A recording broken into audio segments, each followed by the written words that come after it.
पल्लवी, आप सभी का ग्राम सेवा न्यूज चैनल में तहे दिल से स्वागत करती हूँ।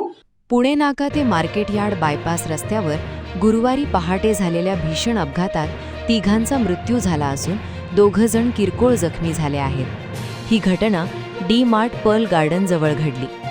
मिळालेल्या माहितीनुसार गुरुवारी पहाटे सुमारे 1 वाजण्याच्या सुमारास भरधाव वेगाने जाणारी इर्टिगा कार MH13EK 7021 रस्त्यावर उभ्या असलेल्या ट्रकला पाठीमागून जोरात धडकली।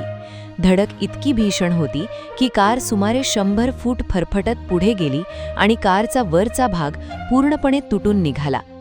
या अपघातात शेखर सुरेकर, रा कुमठा नाका, अमोल धैर्यशील येरटे, रा भवानीपेठ यांचा जागीच मृत्यू झाला, तर कादर सैदू हांडे वय 35, रा कुमठा नाका यांचा उपचार सुरू असताना सकाळी मृत्यू झाला।